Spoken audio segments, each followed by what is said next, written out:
française. Donc C, la couverture des charges publiques n'est plus la seule finalité de l'impôt. Point C, la couverture des charges publiques n'est plus la seule finalité de l'impôt. Dernier critère posé par Gaston Gèze.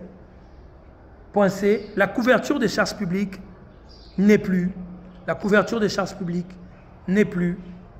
la seule finalité de l'impôt. La couverture des charges publiques n'est plus la seule finalité de l'impôt. N'est plus la seule finalité de l'impôt. Pour Gaston Gèze, l'impôt est prélevé, et c'est la dernière phrase de sa définition, en vue de la couverture de charges publiques. Ça veut dire que pour Gaston Gèze, l'impôt a une fonction budgétaire. L'impôt sert à financer le budget de l'État. La question est de savoir, est-ce que de nos jours, l'impôt ne sert qu'à financer le budget de l'État? Est-ce que de nos jours, l'impôt ne sert qu'au financement du budget de l'État? Alors, il y a aujourd'hui, l'impôt n'a plus seulement pour fonction le financement du budget. L'impôt a aussi une fonction qui est une fonction extra-budgétaire. Une fonction extra-budgétaire. L'impôt a une fonction aussi extra-budgétaire. Par exemple, il y a un exemple qui n'existe plus dans notre Code général des impôts, mais qui a existé longtemps, c'est ce qu'on appelle les externalités négatives. Les externalités négatives. Une externalité négative, qu'est-ce que c'est? C'est le constat que l'activité humaine peut créer des méfaits dans la société. Par exemple, à Pont-Noir, on explore le pétrole. Dans les zones d'exploration de l'exploitation du pétrole, c'est des zones qui sont polluées. Et vous verrez par exemple que le taux de tuberculose ou de maladies pulmonaires sont beaucoup plus élevés dans une zone où il y a une exploitation pétrolière que dans une autre zone. D'accord? C'est une externalité négative. Vous comprenez le principe? C'est une externalité négative. C'est-à-dire que l'activité humaine va créer des méfaits. L'activité humaine va créer des méfaits. Madame, il ne faut pas ouvrir la porte et me regarder. Vous frappez. Et vous dites bonjour. Et vous fermez la porte derrière vous. L'activité humaine peut créer des dégâts. Et donc, l'externalité négative va avoir pour objectif de corriger. L'externalité négative, c'est ce dégât-là. Maintenant, il faut le corriger. On va le corriger de deux façons. On va le corriger soit directement. Directement, on va demander à l'entreprise qui exploite le pétrole, par exemple, de corriger. Comment il va corriger? Comment elle va corriger? Par exemple, en construisant un hôpital dans la zone d'exploitation qui aura pour objectif de soigner les enfants qui sont touchés par la pollution. Vous voyez par exemple quand vous allez à Pont-Noir en Bondy, vous avez des centres de dispensaires qui ont été construits, je crois par ENI ou des choses comme ça. L'idée c'est de dire, vous avez causé, votre activité cause des dégâts, et bien réparez ces dégâts-là. Ça c'est l'externalité négative directement, c'est-à-dire qu'on corrige de façon directe. On peut corriger de façon indirecte par la fiscalité. On peut corriger de façon indirecte par la fiscalité. C'est-à-dire comment? En payant une taxe, on va créer une taxe externalité négative. Qui va supporter cette taxe? Les entreprises exploratrices, d'accord, qui vont supporter cette taxe. Et cette taxe aura pour finalité de construire des hôpitaux ou de prendre en charge les populations dans des zones concernées. Vous voyez bien qu'ici, ce n'est plus une fonction budgétaire. C'est une fonction extra-budgétaire. C'est une fonction ici qui a pour objectif de protéger des populations exposées aux méfaits, d'accord, de l'activité de l'entreprise ou de l'activité humaine. C'est une fonction extra-budgétaire. Autre fonction extra-budgétaire, vous avez vu que récemment, lors de l'augmentation du prix de carburant, le gouvernement a pris deux mesures. Quelles étaient ces mesures-là? Première mesure, suspension du paiement de la taxe de roulage. Vous avez suivi, non? Suspension du paiement de la taxe de roulage. Seconde mesure, réduction, il me semble, de la patente de 50%. D'accord? Ce sont deux mesures fiscales. Mais ces mesures-là ne sont pas, c'est ce qu'on appelle la fiscalité dérogatoire ou la dépense fiscale. Ces deux mesures-là n'ont pas une fonction budgétaire. puisque ça ne va pas alimenter le budget de l'État. Nous sommes d'accord?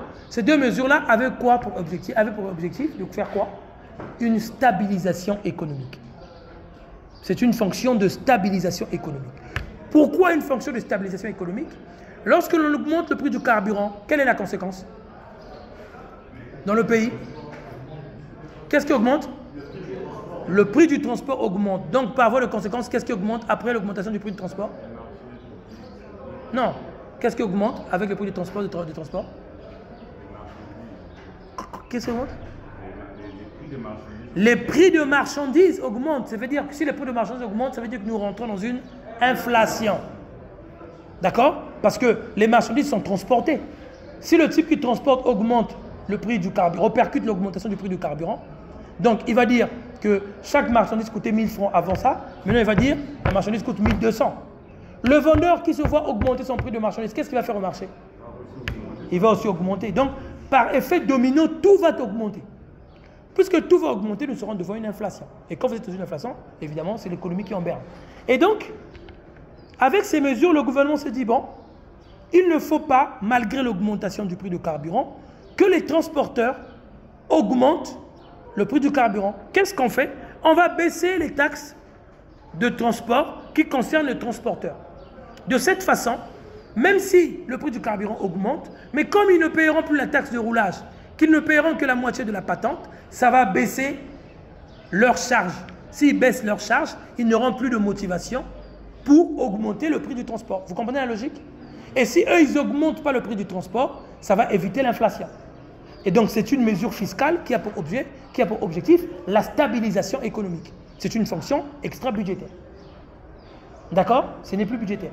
Troisième exemple d'une fonction extra-budgétaire de l'impôt, c'est lorsque on va créer par exemple ce qu'on appelle des zones économiques spéciales. D'accord? On vous parle des zones économiques spéciales de Maluku, on vous parle de la zone économique spéciale d'Oyo, on vous parle de la zone économique spéciale de Pointe-Noire. Ces zones économiques spéciales ont une spécificité. C'est laquelle? C'est qu'ils ont un régime fiscal de faveur. C'est-à-dire que quand vous êtes une entreprise, que vous vous installez dans une zone économique spéciale, vous ne payez quasiment pas d'impôt les 5 premières années. Vous ne payez quasiment pas d'impôt. Alors, si vous ne payez quasiment pas d'impôt les 5 premières années, ça veut dire que si vous créez votre entreprise, que vous allez la mettre à Maluku, vous ne payez pas d'impôt dessus pendant 5 ans, vous allez faire un calcul très simple. Vous allez vous dire, bon, si j'installe mon entreprise à Talanga, je paye 28% de mes bénéfices. Je vais l'installer à Maluku, je ne paye rien pendant 5 ans. Vous allez vous dire, mais il vaut mieux que j'achète un bus pour prendre mes travailleurs à Talanga et les emmener travailler tous les jours à Maluku. Parce que je vais toujours gagner, d'accord, que si j'étais à Talanga et que je payais l'IS à 28%. Une fois que vous allez décider comme ça, que vous avez 2, 3, 4 entreprises qui allaient décider comme ça, les travailleurs vont commencer à se dire, ah mais vraiment, faire le déplacement aussi tous les jours où Enze Maluku ou Makelekele Maluku, c'est loin. Pourquoi je ne vivrai pas à Maluku? Les gens vont commencer à chercher à vivre dans les environs de Maluku. D'accord? Puisque les gens vont commencer à chercher à vivre dans les environs de Maluku, que les entreprises vont s'installer dans les environs de Maluku, qu'est-ce qui va se passer?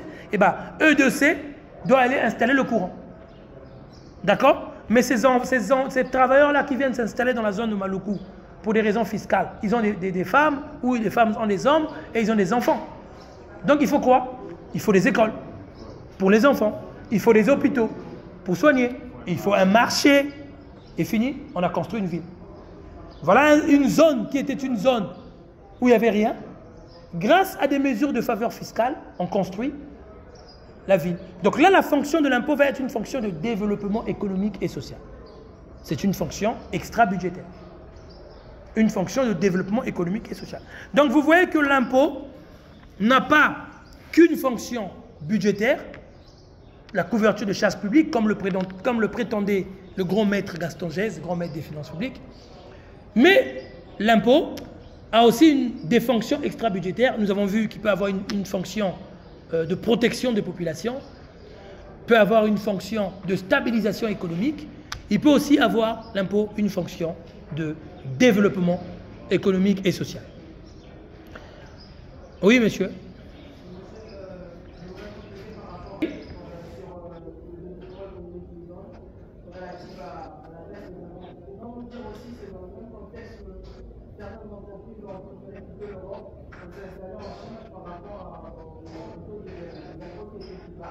Le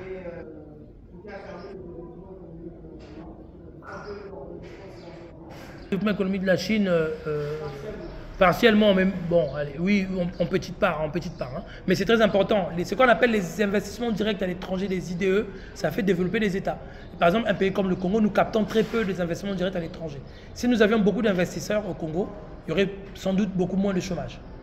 Donc il faut rendre le territoire fluide pour que les investisseurs étrangers viennent investir. Ça vous fait rentrer de l'argent dans les caisses de l'État, rentrée fiscale, et en même temps ça crée de l'emploi pour des jeunes. Donc il faut rendre le territoire attractif. Oui, en effet, les zones économiques spéciales existent ailleurs aussi. En effet, c'est en Chine qu'on a eu l'expérience de ces zones-là. En France, on les appelle par exemple des zones franches. Les zones franches, c'est toujours le même principe. C'est toujours le même principe. Et en effet, ça va permettre le développement de certaines villes qui, du fait de leur attractivité, c'est-à-dire qu'on va rendre ces villes-là attractives sur le plan fiscal. Vous savez qu'il y a des villes en France qui se sont construites grâce à des entreprises. Une ville comme Poissy s'est construite grâce à Peugeot. Poissy, en France, dans les Yvelines, s'est construite grâce à Peugeot. Une ville comme Sochaux, pareil, s'est construite grâce à Peugeot. Flins s'est construite grâce à Renault. Vous avez des grandes villes. Nous, on aurait pu penser que Nkaï aurait pu se construire grâce à Suco. À Saris, ce qui était Saris, à Suco avant, puis Saris.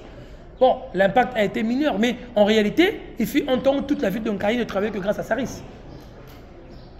Regardez bien la zone de Bouansa, Madingu. Si vous regardez même sur la route nationale numéro 1, aujourd'hui, c'est la zone où il y a plus de construction. Quand vous faites la route nationale numéro 1, vous verrez que cette zone-là, c'est là. Pourquoi à votre avis?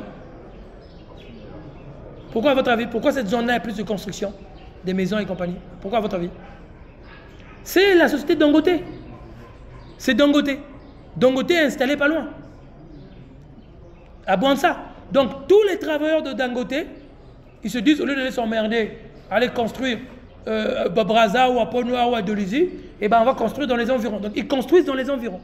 Regardez bien quand vous faites la route nationale numéro 1, quand vous arrivez autour de Bouansa Madingu, c'est la zone où il y a le plus de construction en matériel durable.